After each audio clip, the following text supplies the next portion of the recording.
Bueno, es así entonces como este trimestre estaremos estudiando el tema que tienen proyectado entre lo sagrado y lo secular, una teología bíblica de nuestra vocación. Y desde ya, como con todo lo que hacemos, yo ruego que de verdad oremos para que esta clase sea de gran provecho para nuestras vidas espirituales, que el Señor nos conceda poner en práctica todo eso que aprendemos por medio de estas clases. Para los que recuerdan, nosotros estuvimos estudiando la historia de la iglesia por 2 años y precisamente luego de consultar con los pastores los temas que tenía propuestos, este es el que hemos considerado más apropiado en este momento, en el ahondar en la necesidad de una mayor comprensión en los cristianos acerca de sus quehaceres diarios, el trabajo, lo que hago en el hogar, lo que hago como estudiante, cómo glorificar a Dios en el llamado particular en el que Él nos ha puesto, en el contexto en el que yo me tengo que desenvolver. Por supuesto, como muchas otras cosas, esta no es la primera vez que abordamos el tema.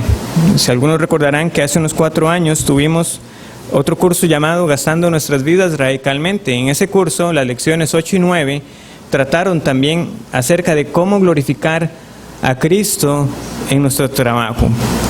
Pero fueron 2 lecciones nada más, pero ahí tratamos los aspectos usuales que pueden ser ya de conocimiento para muchos, de cómo nosotros entendemos a la luz de la palabra que el trabajo no es una maldición, sino que Dios lo había instituido desde antes de la caída del hombre. Adán fue puesto con el propósito específico de labrar el jardín del Edén. Entonces el trabajo no fue una maldición, pero como consecuencia de la caída, entonces vinieron esa sentencia de que con dolor se iba a comer del fruto de la labor.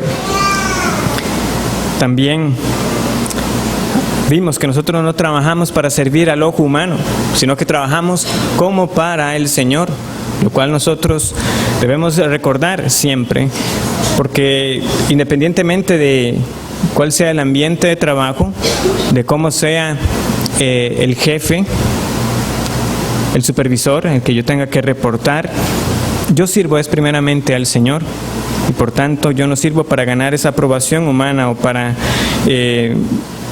ganar alguna ventaja sobre mis otros compañeros, no, yo estoy para glorificar al Señor en lo que yo hago. Y vimos ese aporte innegable de Martín Lutero, el reformador, al sacar la palabra vocación de su uso exclusivo para el clero. Él escribiría que esa distinción no tenía fundamento escritural y que por tanto no era que algunos se dedicaban a una labor excelsa, los monjes, los sacerdotes, el Papa, y que luego estaban los demás que tenían esos trabajos de segundo rango. Todos estos puntos que he mencionado brevemente, que como les dije fueron tratados en esas dos lecciones, serán de nuevo visitados, pero obviamente teniendo ahora sí la oportunidad de ampliar en ellos durante estas próximas semanas. Nosotros vamos no solamente a estudiar la vocación entendida como nuestro trabajo que hacemos en cada día, sino que vamos a ver de que hay una vocación o un llamado, que ese es el sentido de la palabra, como también estaremos estudiando, una vocación en la familia, una vocación como ciudadano, una vocación en la iglesia. Y vamos a atacar esas separaciones que se han dado a lo largo de la historia y que han provocado que se dé ese rango inferior a ciertos trabajos o que se exalte a ciertos llamados como si fueran caminos mejores y más excelentes para un cristiano. En resumen, nuestra meta va a ser derivar de las Escrituras. Puede dejarlo ahí.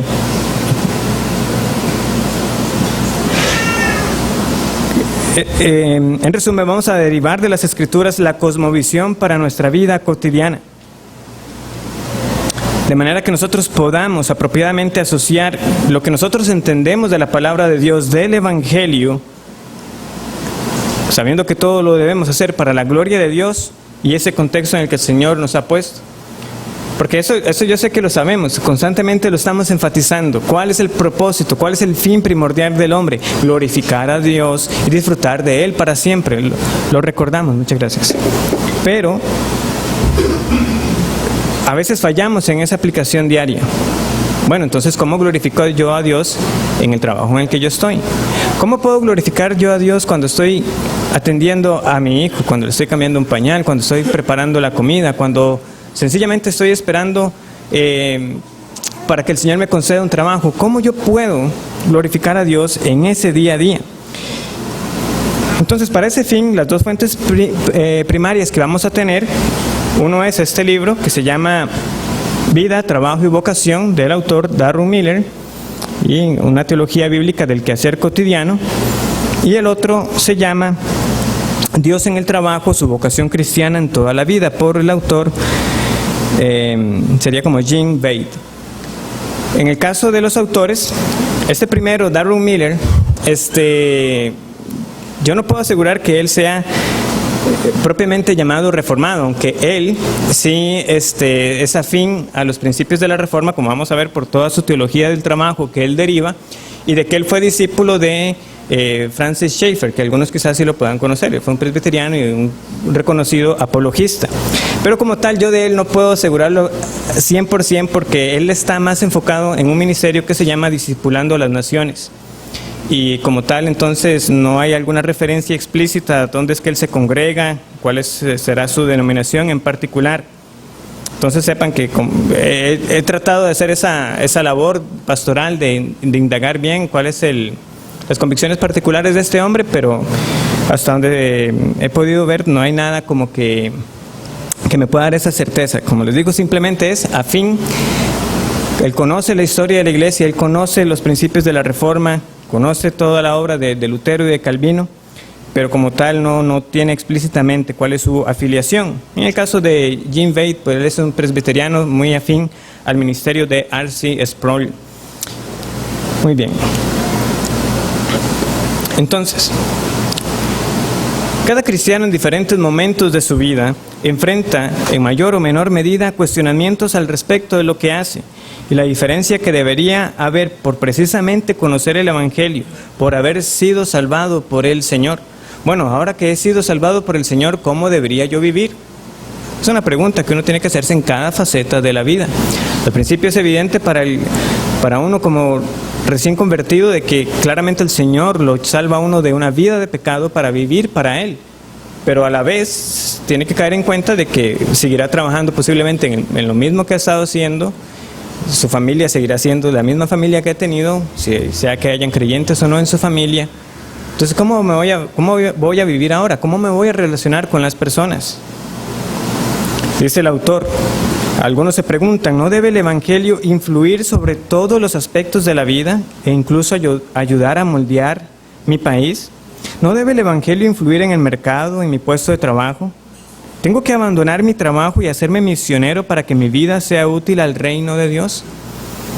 Es una pregunta importante porque en muchos lugares se insta, y sobre todo a los más jóvenes, de que la única manera de vivir esa vida rendida completamente al Señor es tomando las cosas y partir en la vida misionera, y sobre todo en lo que se conoce como esa ventana 1040, los países en los que hay poco o nulo acceso a que las personas escuchen el Evangelio, la palabra de Dios, y donde la persecución es más fuerte por uno reconocerse abiertamente como cristiano. Y esto ha llevado a las consecuencias de que muchos parten, en efecto, se dejan todo atrás, pero no estaban realmente preparados para esa labor misionera, para realmente llevar a las personas esa proclamación de las verdades de la salvación, y fue todo más motivado por más un sentimiento de culpabilidad, como de que lo que yo estoy haciendo ahora, como yo estoy viviendo ahora, realmente no estoy honrando al Señor, porque lo que hago es, de nuevo, una labor, es algo de una categoría inferior. Para realmente servir al Señor tengo que ser o pastor, o diácono, o misionero, o teólogo, o profesor de seminario. Son preguntas válidas que debemos tener, porque sí tiene que haber una diferencia entre aquel que vive para el Señor y los que no, y que por tanto tiene que haber una esfera en la que nosotros influimos en el mundo. Por eso somos llamados la sal de la tierra y la luz del mundo, como el Señor lo dice en el Sermón del Monte. ¿No debe influir la iglesia en la sociedad? ¿Por qué se desintegran las familias, comunidades y sociedades cuando hay tantos cristianos? Nunca en la historia hubo tantos cristianos tantas iglesias y tan grandes como en el presente. Entonces, ¿por qué se descomponen las sociedades?, pregunta el autor. Por supuesto, él en su tesis va a desarrollar que esa respuesta en parte es por esa carencia de un entendimiento de lo que es la vocación cristiana. Pero yo quiero permitir también añadir algo que no hay que pasar por alto, porque hay otra razón por la que simplemente,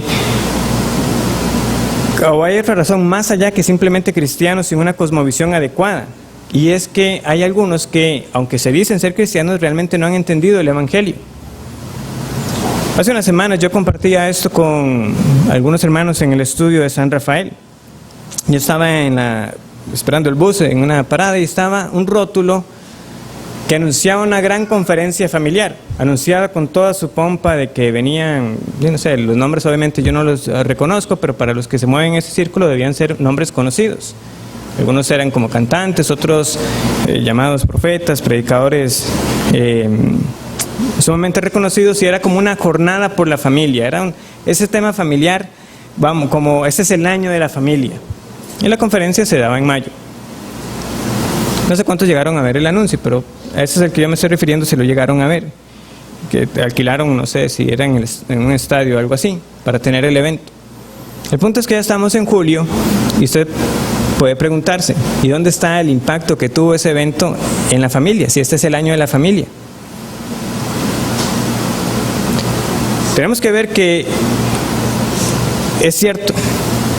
Ahora hay iglesias con edificios que no tuvieron los cristianos en el primer siglo, con asistencias que algunas hasta superan lo que nosotros leemos en Hechos, de que en un día se convirtieron 3,000 personas o 2,000 personas. ¿Cómo puede ser entonces de que habiendo más poder económico, congregaciones más grandes, con mayores recursos, y que anuncian eventos de este tipo, de que es el año de la familia, que es el año de la restauración, de lo que ellos quieran anunciar, y las cosas para nosotros sigan con esa impresión de que no mejoran?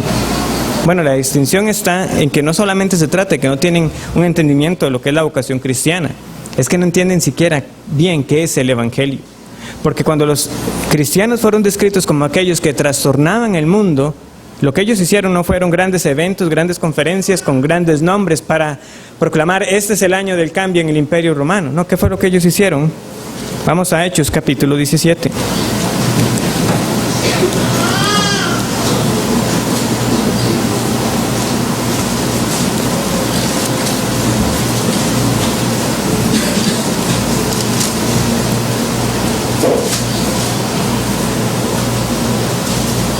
Dice el versículo 2, Hechos 17:2, y Pablo, como acostumbraba, fue a ellos, y por 3 días de reposo discutió con ellos, declarando y exponiendo por medio de las Escrituras que era necesario que el Cristo padeciese y resucitase de los muertos, y que Jesús, a quien yo os anuncio, decía él, es el Cristo. Y algunos de ellos creyeron y se juntaron con Pablo y con Silas, y de los griegos piadosos gran número, y mujeres nobles no pocas. Entonces los judíos que no creían, teniendo celos, tomaron consigo algunos ociosos, hombres malos, y juntando una turba, alborotaron la ciudad, y asaltando la casa de Jasón, procuraban sacarlos al pueblo. Pero no hallándolos, trajeron a Jasón y a algunos hermanos ante las autoridades de la ciudad, gritando, estos que trastornan el mundo entero también han venido acá, a los cuales Jasón ha recibido, y todos estos contravienen los decretos de César, diciendo que hay otro rey, Jesús. ¿Cuándo se acusó a los cristianos de trastornar el mundo? Cuando ellos anunciaban el Evangelio, cuando ellos anunciaron que solo uno era el Rey y Señor de su vida, cuando ellos anunciaron que no había otro camino de salvación. Eso es lo que realmente trae transformación en la vida de las personas. Esto es una aclaración necesaria, porque obviamente todo lo que nosotros vemos debe estar derivado de ese entendimiento del Evangelio. Poco ganaríamos nosotros con que usted tenga una teología del trabajo, una teología de la vocación, si no entiende el Evangelio. Y que más bien eso sea para traer en su vida una una especie de orgullo porque yo sí hago el trabajo como debe ser hecho, o yo hago siempre las cosas bien, no para agradar a los hombres, y en eso pensar de que en eso consiste toda la vida. No, trabajamos de tal manera, vivimos de tal manera, porque primeramente entendemos lo que es el mensaje del Evangelio y hemos creído por la fe de que es esto así, de que este Jesús que padeció y resucitó es también mi Redentor. Entonces, es necesaria primero esa comprensión del Evangelio, pero juntamente con esa comprensión del Evangelio nosotros necesitamos una cosmovisión apropiada. Una cosmovisión apropiada. ¿Qué es una cosmovisión? Bueno, en una definición sencilla, es simplemente como usted concibe el mundo, ¿verdad? Cosmos, esa palabra referida al todo, al universo, al mundo, ¿cómo usted lo concibe? Por eso algunos lo entienden como aquello que conforma los valores y las decisiones, aquello que ordena las prioridades que uno tiene en la vida. Y precisamente porque determina lo que vemos de la vida y del mundo que me rodea y cómo lo veo, se suele decir que la cosmovisión es como los lentes. Para aquellos que los usamos, los lentes uno a veces hasta olvida que los tiene puestos, porque es así como usted percibe el mundo, pero usted los tiene puestos. Hay que quitárselos para entonces saber la diferencia que hace cuando usted no los tiene puestos. Así muchas personas, si usted les pregunta, ¿cuál es su cosmovisión? Algunos quizás digan, ¿de qué me está hablando? Yo no sé. ¿Por qué? Porque no olvidan de que lo tienen puesto, que así es como ellos perciben el mundo. Pero ahí está, todos tenemos una cosmovisión. En un sentido, se puede decir de que sí, es cierto que algunos dirán en ese refrán popular que cada cabeza es un mundo, que cada quien ve las cosas de cierta manera, pero por el otro es también un reconocimiento de que al final solo puede haber dos cosmovisiones, la que tenemos en la palabra de Dios, una cosmovisión bíblica, y todas las demás, que no se apegan al consejo de la palabra.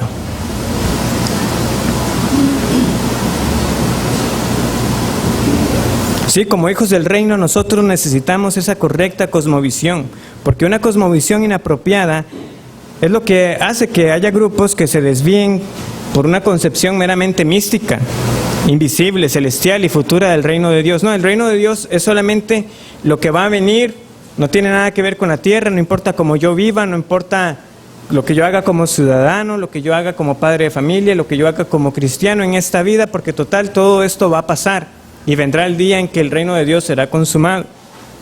Pero también está el otro extremo que entiende que el reino de Dios es provocar una diferencia aquí y ahora.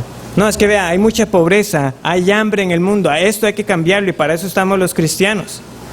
Y lo reducen entonces a un movimiento social, a un movimiento económico, en centrarse en cuestiones políticas, en ser relevantes, y con ello acaban haciendo uso a veces de medios humanos y dejando por fuera el Evangelio.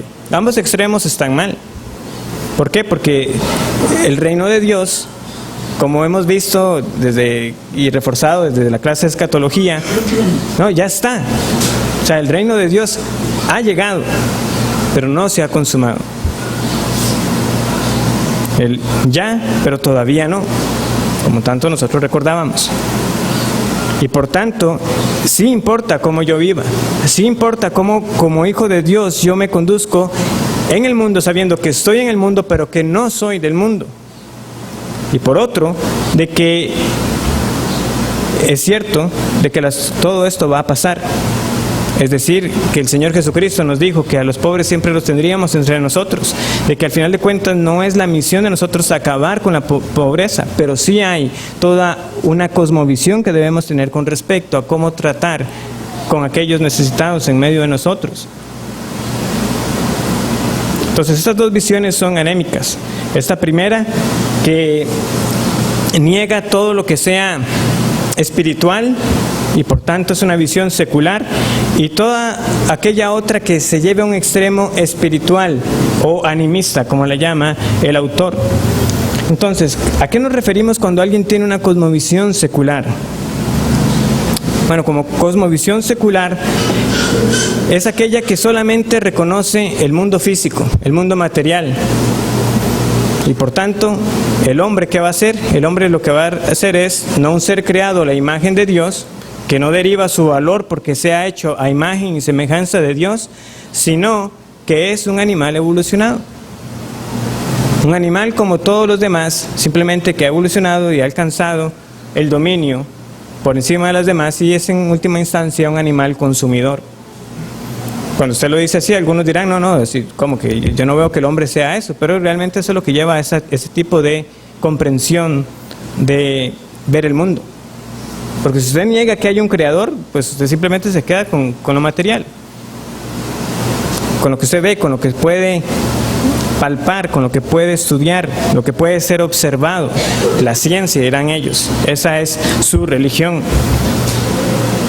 Y todo esto, claro, está lejos del propósito de Dios. ¿Por qué? Porque cuando se ve que el hombre es simplemente un animal evolucionado, un animal que consume, entonces el trabajo va a estar lejos del propósito de Dios.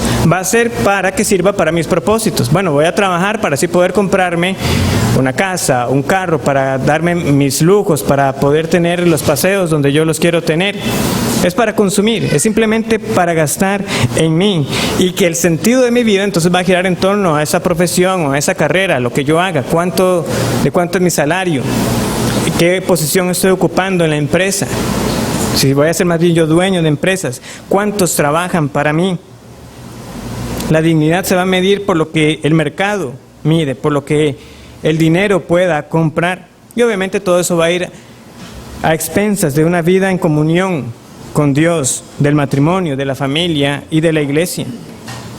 Pero las palabras de Cristo son suficientemente claras para mostrarnos a nosotros que esta cosmovisión es contraria a lo que Él nos ha revelado. Lucas capítulo 12, versículo 15.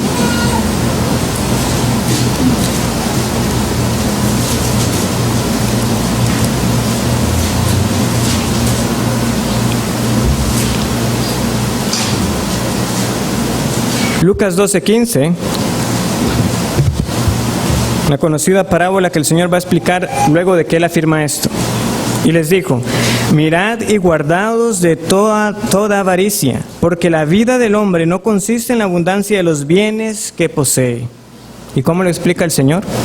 También les refirió una parábola diciendo: la heredad de un hombre rico había producido mucho, y él pensaba dentro de sí, diciendo: ¿qué haré? Porque no tengo dónde guardar mis frutos. Y dijo: esto haré: derribaré mis graneros y los edificaré mayores, y allí guardaré todos mis frutos y mis bienes. Y diré a mi alma: alma, muchos bienes tienes guardados para muchos años. Repósate, come, bebe, regocíjate. Pero Dios le dijo: necio, esta noche vienen a pedirte tu alma, y lo que has provisto, ¿de quién será? Así es el que hace para sí tesoro y no es rico para con Dios. La vida del hombre no consiste en la abundancia de los bienes que posee. Y sin embargo, eso es lo que mueve a muchas personas hoy. ¿Cuánto puedo yo adquirir? ¿Cuánto tengo? ¿Cuántas propiedades están a mi nombre? ¿Cuánto me he logrado asegurar mi futuro para los años por venir? Tenemos que reconocer que cuando el Señor nos salva, el arrepentimiento, ese cambio de mente, no solamente significa que sí, yo he girado para dejar una vida de pecado para volverme a Dios, pero es que todo lo demás también cambia. O sea, toda mi mente debe ser renovada por medio de conocer cada vez mejor la voluntad de Dios en su palabra. Y que yo no voy a comprar los valores del mundo.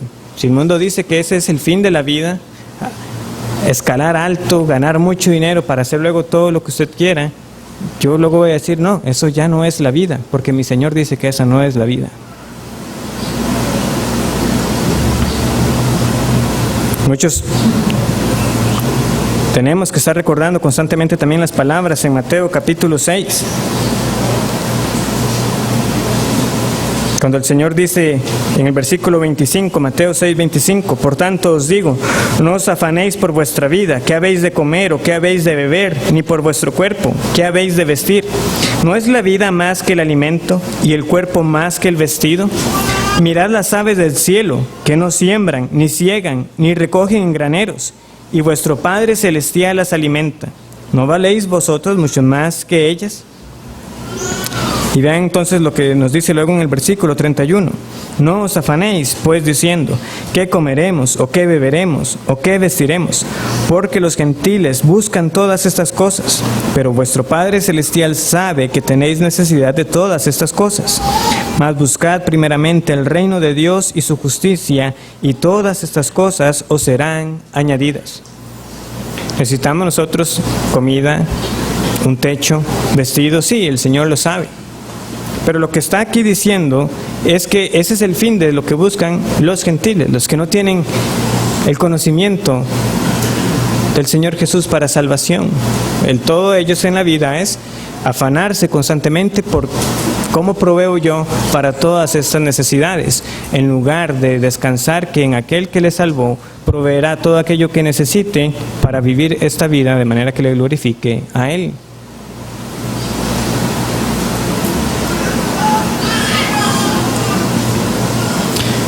La otra visión que está ahí, que es el animismo, es una visión más común en países en vías de desarrollo. A veces puede tener uno una idea de países como Haití, donde el vudú está presente, muchos países africanos, pero definitivamente también países centroamericanos, donde todavía las figuras de los chamanes están presentes, pero no debemos pensar que solamente eso es lo que él se refiere como animismo. Pero el punto está que en estos países que tienen ese fuerte trasfondo animista, donde más bien toda la realidad es llevada a un plano espiritual, la tendencia usualmente tiende a ser fatalista, es decir, porque su vida, su destino ya está marcado inalterablemente por las fuerzas estas que se están moviendo en el mundo. Y que hay poco que usted pueda hacer respecto a su propia vida. Y el trabajo, usualmente en esta concepción, es visto como una maldición. Y es común que en estos lugares, no es que las personas no trabajen porque digan que el trabajo es una maldición. Lo que a veces ocurre es que se trabajan muchas horas, pero la recompensa que se recibe por ese trabajo es poco. O sea, nosotros sabemos de países en los que las personas pueden trabajar 14, 16 horas cada día, y al final lo que reciben de remuneración es, o sea, nosotros nos asustaríamos de que cuánto es lo que les pagan a ellos por esa jornada de trabajo. Algunos menos de $1 por día, después de 16 horas de trabajo. Entonces, claro, dirá uno, ¿cómo no se va a ver el trabajo como un pesado yugo si después de que usted estuvo 16 horas todos los días, usted lo que va a recibir como remuneración es insuficiente? Entonces, se ve que hay que ver cómo yo escapo de esa maldición. El trabajo es un castigo, es un flagelo. Tengo que ver cómo yo puedo hacer para trabajar menos y que otros trabajen para mí, para yo poder obtener la ganancia. U otros van a buscar por medio de sobornos o de corrupción, cómo puedo yo obtener la ganancia para así trabajar menos. Y eso, en ese sentido, también está presente en nuestra cultura. Ver cómo yo puedo, ¿verdad? Como dicen popularmente, tener esas conexiones, esas patas para yo escalar. ¿Cómo puedo yo obtener beneficio dándole a tal persona una mordida para yo obtener ganancia? ¿Qué es lo que hay en el fondo ahí? De nuevo, lo que está es un entendimiento de que el trabajo es algo malo, que mejor no hacerlo y que otros lo hagan por mí. Y cuanto menos yo trabaje y más reciba, mucho mejor. Y el ideal de vida de muchos es trabajar poco, ganar mucho. Y entonces eso es una concepción que está muy centrada en el animismo. Entonces nosotros decíamos que este curso sirva para proveer esas herramientas, para aquellos que los que estamos inmersos en una vida diaria de tener que salir a trabajar o en nuestro hogar, que nosotros entendamos el valor de vivir para el Señor en ese contexto, de que se puede honrar al Señor en nuestra vocación. Para aquellos que tienen un llamado, que de alguna manera trabajan entre los pobres, es también recordar que la meta es no solamente sí, aliviar sus necesidades, pero es que ellos lleguen a entender que más que dinero, lo que ellos necesitan para resolver sus problemas es realmente tener al Señor Jesucristo y con ello una perspectiva bíblica para contemplar el mundo y tener esa cosmovisión. Es un ejemplo que siempre destacan. Ahora que ustedes saben un poco más de Francisco Guzmán y la obra que él hace, él tiene una obra particular entre los haitianos. Y sepan que si hay un país animista, ese es Haití. Y si hay un país donde las personas no quieren trabajar, ese es Haití. ¿Por qué? Porque está esa concepción de nosotros somos pobres, somos necesitados, tienen que ayudarnos. Pero no tienen ese entendimiento de que hay que trabajar. Y con muchos de ellos se ha logrado de que ellos entiendan esa responsabilidad de trabajar, de ganar su sustento, para así entonces también recibir esa ayuda necesaria para que ellos salgan de sus problemas. Cuando pasó lo del terremoto, o sea, todavía podía darse el hecho de que, es cierto, muchos no querían regresar a sus casas por temor de que cayeran encima, ¿verdad? Después de lo que había ocurrido. Pero había mucho trabajo que hacer, había muchos escombros que quitar. Pero se puede encontrar hombres jugando dominó. Entonces, ¿qué es lo que sucede? De nuevo, somos los necesitados, necesitamos que nos ayuden. Pero ellos mismos no iban a trabajar para lo que necesitaban. ¿Por qué? Porque el trabajo es una maldición.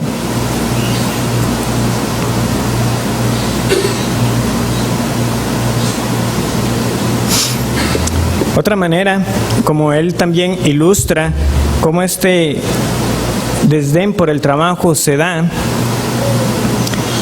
él cuenta de una oportunidad que tuvo de enseñar este material en África y que un hombre se acercó y le contó lo siguiente, que lo que muchos jóvenes buscaban al estudiar era el poder tener un trabajo de traje y corbata en una oficina. Él dice, lo que ellos están buscando es un trabajo donde vayan a una oficina con su aire acondicionado, comprarse un carro que tenga su aire acondicionado y así, sin esforzarse mucho, ganar bastante dinero.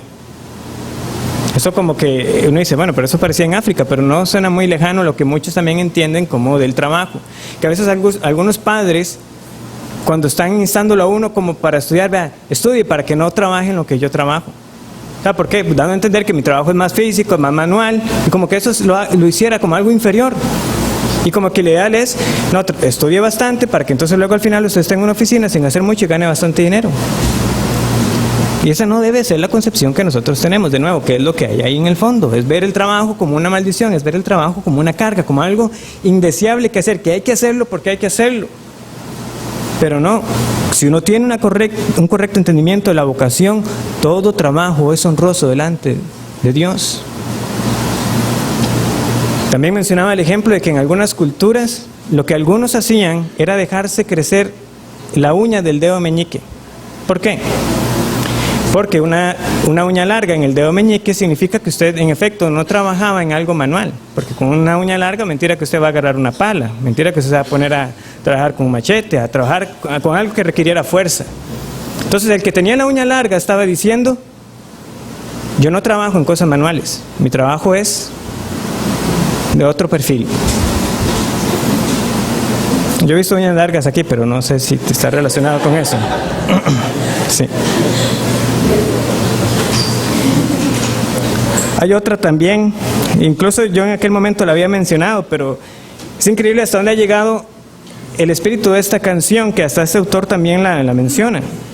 Él, por tener ese alcance en otras regiones, alguien le llegó a cantar la letra de ese negrito del batey. ¿Y qué es lo que dice esa letra? El trabajar yo se lo dejo todo al buey, porque el trabajo lo hizo Dios como castigo.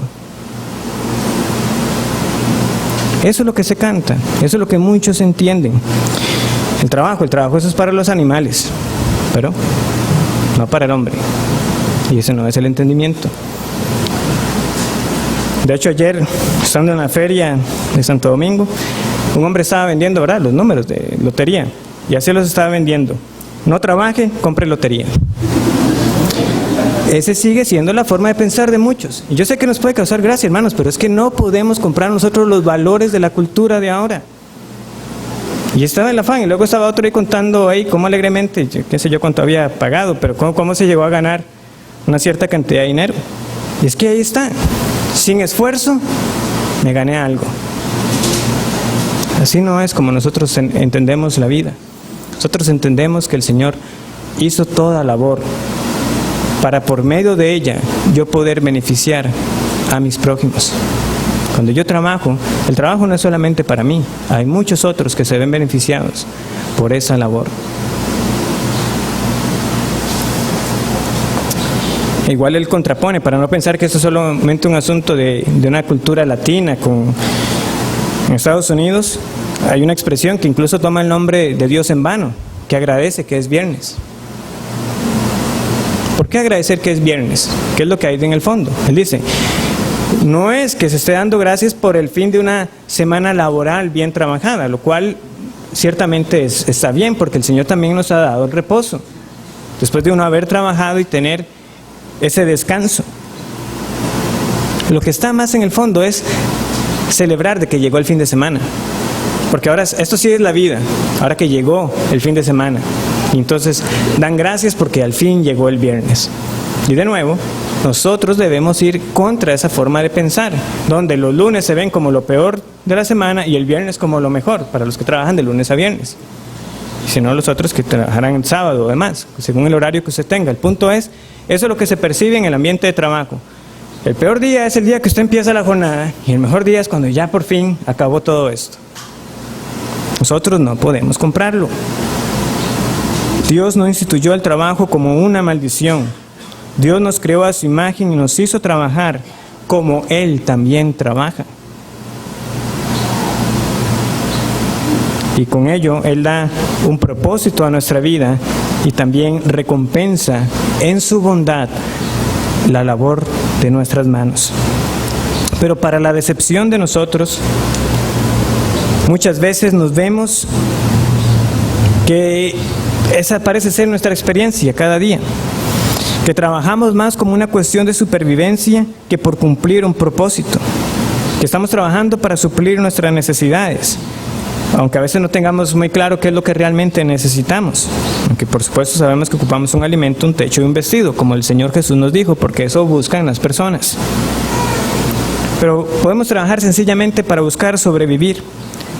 Y hasta cierto nivel podemos llegar a sentirnos atrapados como verdaderos animistas, a merced de nuestras fuerzas que escapan de fuerzas que escapan de nuestro control. Y pensamos que esas horas del trabajo son como horas que sacrificamos de nuestra vida.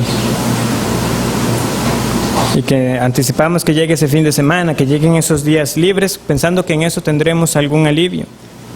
Pero luego reconocemos de que no, de que realmente ahí no está el alivio. Porque vemos que el trabajo realmente forma una parte integral de nuestra identidad, de lo que hacemos. Y aquí es donde nosotros podemos evaluarnos. Estamos nosotros teniendo al final de cada día la satisfacción de una labor bien realizada. Y que cuando nosotros anticipamos que finalice la jornada laboral, es porque estamos anticipando que llegue nuevamente el día del Señor y estar con el pueblo del Señor y adorarle a Él, o estamos simplemente como el mundo dando gracias de que al fin terminó otra semana de trabajo. Y que cuando llega el lunes, nosotros no estamos adoptando ese desdén porque hay que volver al trabajo, sino que si hay algún tipo de lamento es porque, bueno, eso significa que ya ha finalizado otro día del Señor y que yo sigo anticipando cuando venga realmente ya ese reposo eterno con Él. Hoy simplemente, otra vez lunes.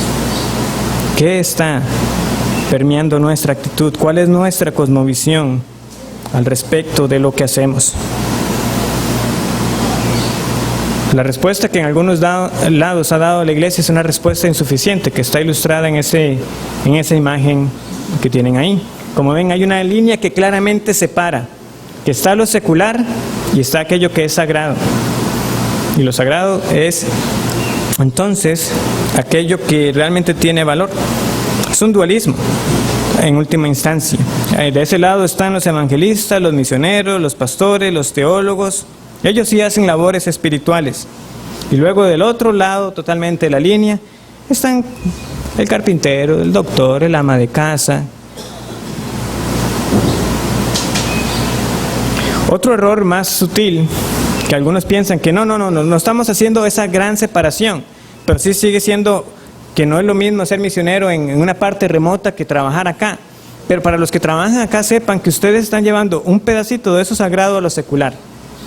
Que cuando usted va al trabajo y si tiene un tiempo de estudio con alguien, si usted va al trabajo y ora con algunos, está trasladando de lo sagrado a lo secular. Es más sutil, pero también está dando a entender de que el día a día es inferior a lo que de nuevo hacen los otros que sí tienen ese trabajo a tiempo completo para Cristo. ¿Cómo es que se llega hasta este punto? Bueno, como todo, estudiar la historia es importante para comprender cómo ese dualismo de separar el trabajo como aquello que se hace para el Señor, que aquello que sí es espiritual, y aquello que es secular de rango inferior, pues tiene una razón de ser. Incluso antes del cristianismo, nosotros tenemos a hombres como Platón y Pitágoras, algunos lo recordarán por el teorema, pero que ellos tenían una forma también de entender la vida. En el caso de Pitágoras, de Platón, él hablaba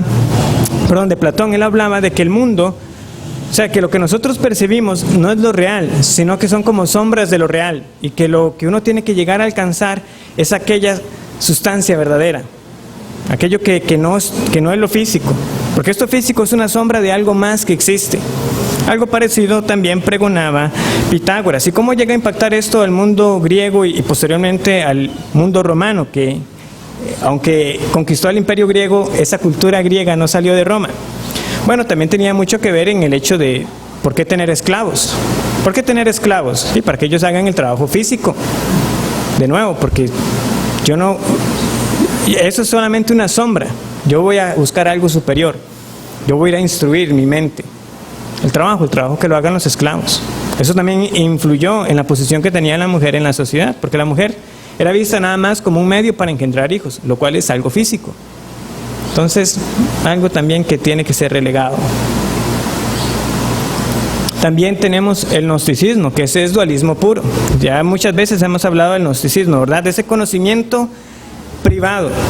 Eso que yo sé para alcanzar la salvación. Pero el gnosticismo se caracteriza por separar lo físico de lo espiritual y dio pie a herejías como el docetismo, que también ya hemos hablado de ella en otras ocasiones, de la palabra apariencia en griego, dokeo. No, Cristo no se encarnó, Cristo no se pudo haber encarnado porque la carne es física, es material, eso es malo. Cristo pareció, dio la apariencia de que tuvo un cuerpo, pero realmente en la cruz Él no sufrió. Y por eso ya vemos nosotros, tan temprano como en la primera carta de Juan, capítulo 4, que Él tiene que advertir al respecto. Y todo espíritu que no confiesa que Jesucristo ha venido en carne, primera de Juan, capítulo 4, versículo 3, ese es el espíritu del anticristo. Ya desde ahí estaba presente esa separación y que había que denunciarla.